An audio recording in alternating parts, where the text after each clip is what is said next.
Hi everyone, welcome to StudioJake. I of course am your host Jacob Airy. Thank you so much for tuning in today.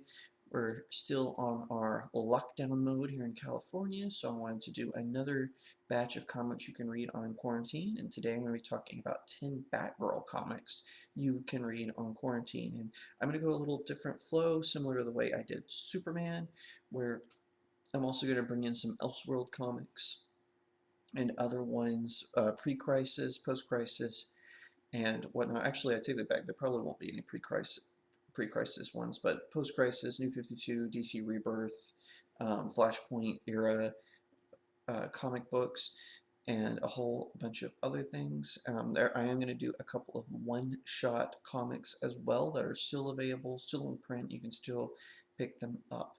So with that in mind, be sure to subscribe if you're on YouTube. Turn on all notifications by ringing that little bell next to the subscription button. If you're on Facebook, be sure to like this video, share it out. Also, like the page and turn on all notifications. You know what? On both, leave me a comment so that way I know what you think of the content and if you would like to see other ones or if there's a top 10 list you would like me to do. Otherwise, that would be fantastic. With that in mind, sit back, relax, and welcome to Studio Jake.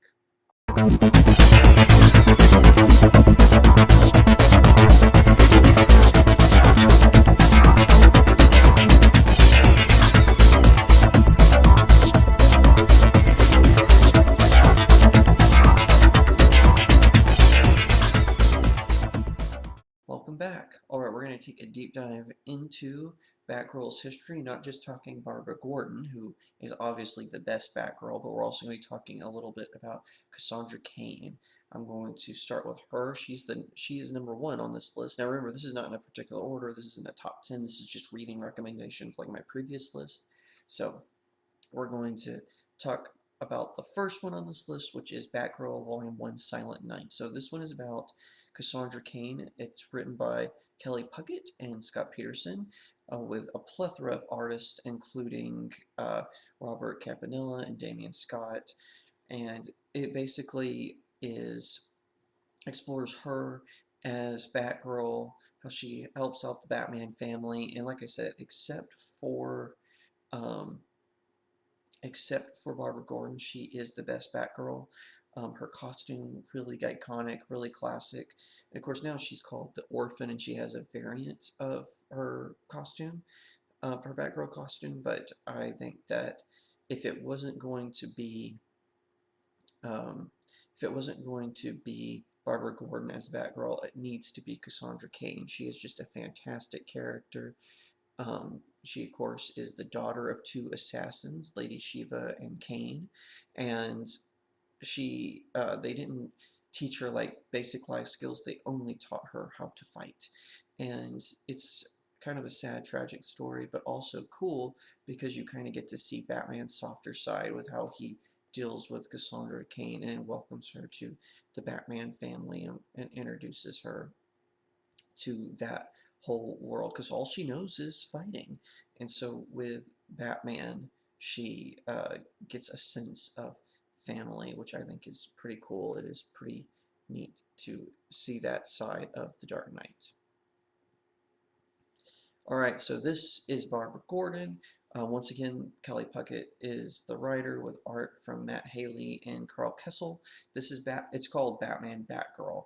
This was released in 1997, and it's supposed to be the first encounter that Barbara Gordon has with the Joker. It's terrifying, but not in the sense of killing joke, obviously, but it's scary, it's frightening, and I highly recommend it. It's very short. It's not that long, and honestly, I don't know if y'all remember the Killing Joke movie that came out where because it was, Killing Joke is short, so they had to kind of tack on another story. I think they should have done this instead of trying to create a new one because it shows her first encounter with the Joker and it would have made it feel full circle, but I'm going to have more on that later. But anyway, this story is really good. It's a solo mission. Batman just kind of has a cameo appearance in it, but I think it's good. I think it's well written. I think it's well drawn.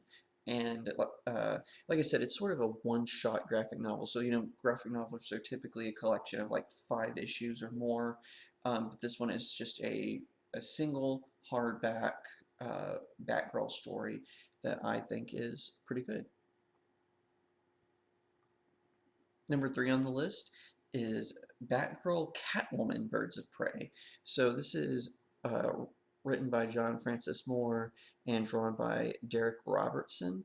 So in this one, it's a mini series involving Batgirl and Catwoman, and I won't go too much into the plot because, again, it's kind of a shorter one, so I would give too much away if I talked about it too much. But one of Catwoman's, biggest things is, of course, she's the on again, off again romantic foil for the Dark Knight, and a lot of the other Batman family don't understand why Batman gets kind of caught up in her sort of web of um, crime, and oftentimes Batman will just let her go, and the rest of the Batman family don't understand this. So it's kind of cool to see Barbara Gordon's interaction with Selena Kyle in that regard. It's a very good, very interesting story. Very I'm trying to think of a good word, but it's really great because it's got like that femme fatale versus the daring do-gooder, which is of course one of makes for a really good story. And so I think that this is a fine addition to add to your collection. Up next is Batgirl Year One, written by Chuck Dixon and Scott Beatty. Of course, anytime you have Chuck Dixon, he's one of my favorite writers for Batman. I think he helped co-create Barbara Gordon. I could be wrong about that, but even if he didn't help, he is top notch when it comes to developing the character. She was very active when he was writing the Batman stories. He was very active during her time as the Oracle, and he does a good job kind of crafting this first what's the word I'm looking for, sort of run where she comes into contact with the Killer Moth, who of course is not that fancy of a villain or even interesting as a villain, but for her story, it's really good showing that arc and showing what direction her career as a crime fighter is going to take. I think that it definitely highlights something special about the Batgirl mythology, and also it's the closest thing you're going to get to an actual origin for Barbara Gordon, which is I think is pretty cool. Okay, so this is an Elseworld. This is Thrill Killer. So Thrill Killer was a series, sort of what if, and they take place in the 60s kind of the instead of like modern times and whatever. It's kind of like the hip 60s where instead of um, instead of Bruce Wayne's parents getting killed, Gordon actually tries to save the Waynes, but then he gets killed by Joe Chill or whoever it is in the store. I can't remember. I want to say it was Joe Chill. And so Barbara actually grows up with a sense of crime. Her mother remarries like this very wealthy man who actually buys Wayne Manor because they make it where because of Wayne's playboyishness that never goes away, he kind of ruins the company, and so they buy Wayne Enterprises and buy Wayne Manor. And Barbara, she ends up becoming Batgirl first instead of Bruce Wayne becoming Batman, and then they make it where Dick Grayson, that's not his name in the book, it is Richard something, but he's Russian and a whatchamacallit, and a circus performer, and they become Batgirl and Robin, and then later Bruce Wayne does have some really great appearances as as Bruce Wayne, and him struggling with the fact that his family has lost everything and that Gotham is so crime-ridden. He feels guilty that he didn't do anything about it. It's a very interesting story, um, and I while it's not one of my favorites, I do think it's a fun read. They've got a female Joker character that I'm not very impressed with. Her name is Bianca Staplechase. They kind of reference her a couple of times throughout the main continuity, but I'm kind of glad that they never really brought her back. She's great for this solo story, but not. I wouldn't. I don't think she's great overall. She would not make a good fit in the continuity, which of course Thrill Killer, Batgirl, and Robin is, an Elseworld, so it doesn't make any difference. But that's why it's worth reading, is just hearing this different spin on it. So this is Batgirl Volume 1, The Darkest Reflection. It's during the New 52, and it's written by Gail Simone and Adrian Siaf. And this, to me, this goes to show you how woke politics and SJW-ism, if you will, ruins a person. Because Gail Simone used to be a very talented writer, and certainly this Batgirl series shows it. And I know, because I can just hear all my fellow Comics Geek people just go, "Ugh," when they hear the name Gail Simone, because she is now not a so great writer, and she lets woke politics take over. This is one of the reasons why I like the Darkest Reflections, or Darkest Reflection, is because it's a really good story. It's really great. It's after Barbara recovers from being paralyzed, so she's not Oracle anymore. She returns to being Batgirl, and it works out great as a story. It's really good. It's really interesting. It's got some good antagonists in it. So I think that it's um, it's a good mix and a good place in Batgirl's mythology. All right, so this is a one-shot comic called The Batgirl Adventures. Now this is a spin-off of of the Batman the Animated Series comic books, which was called The Batman Adventures. So this was a one-shot comic that is very interesting. It's very entertaining, and of course, it's great to have the Bruce Timm spin on it. It's written by Paul Dini, who of course co-created Harley Quinn, and I believe Harley Quinn um, does have an appearance. Basically, what happens in the story is Poison Ivy gets kidnapped, and of course, Poison Ivy is Harley Quinn's best friend, and so Harley Quinn does some things to get Batgirl's attention and to get her on the case. It's very fun. It's very adventurous. Exactly what you're looking for if you want to see like Batman take on some kick butt action. It's really great.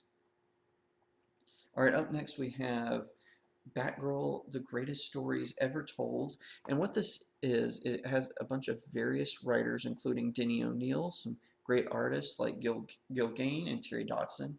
And it's a collection of Batgirl stories that come from Detective Comics, that come from Batman Family, Batman Chronicles, and they've got them compiled into one volume. It's really great. Alex Ross does the cover, and of course, it's awesome. It's an all black Batgirl variant.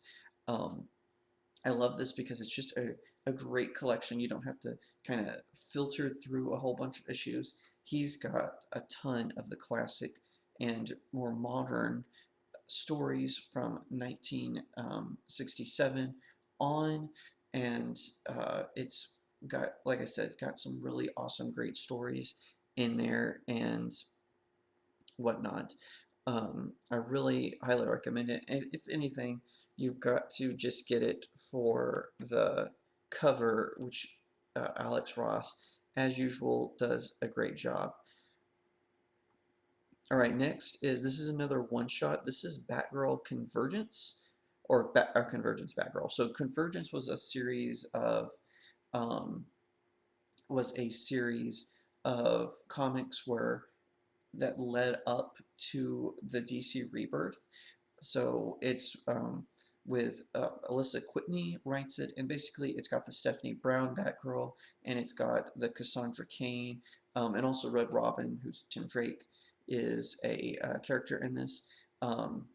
But basically, it's Stephanie Brown, Batgirl, and Cassandra Cain, Batgirl. They're working in the Convergence time period to stop Gorilla Grodd. And it's, like I said, it's a one-shot, it's shorter, but it's really good, and it really does do a good job of sort of bridging that gap.